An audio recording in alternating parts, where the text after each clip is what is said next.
नागपुरातल्या नरखेड येथील MIDC मध्ये जागा नसल्याने काही उद्योग येऊ शकत नाही। यामुळे येथे नवीन MIDC ची मागणी होत होती। यासाठीचा प्रस्ताव तयार करून राज्य शासनाकडे सादर करण्यात आला होता। अनेक वेळा अधिवेशनात सुद्धा या भागाचे आमदार अनिल देशमुख यांनी हा मुद्दा उपस्थित केला होता। नुकत्याच झालेल्या हाय पॉवर कमिटीमध्ये नरखेड येथील MIDC फेज 2 ला मान्यता देण्यात आलेली आहे। जवळपास 154.44 हेक्टर जमीन खरेदी करण्यात येणार आहे।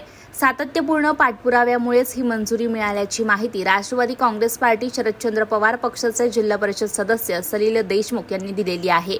हे आपण त्या ठिकाणी मंजूर करून गेले, या गोष्टीचा आपल्याला आनंद आहे। ते काय करू देतील ना काय करू देतील ते त्यांचा विषय आहे, पण मी तुम्हाला सांगतो हे मंजूर झालं आहे आणि हे जर का ते असं करतील तर त्या ठिकाणी त्यांना पण त्या ठिकाणी यायचंच आहे।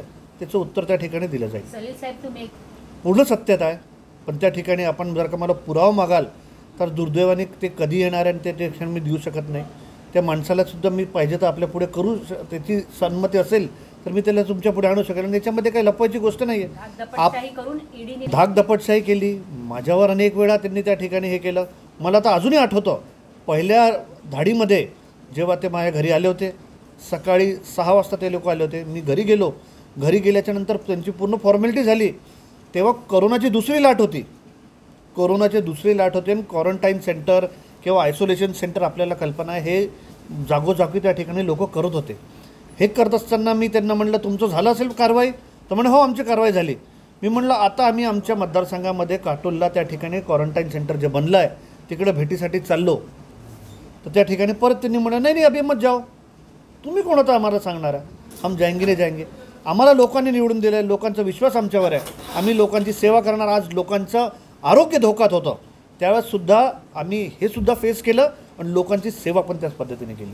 तुमच्या या यशानंतर नरखेडला उद्योग मोठ्या प्रमाणात येतील? नाही, निश्चित रूपाने याच्यामध्ये सबसिडी दिली जाईल, याच्यासाठी आम्ही प्रयत्न करू।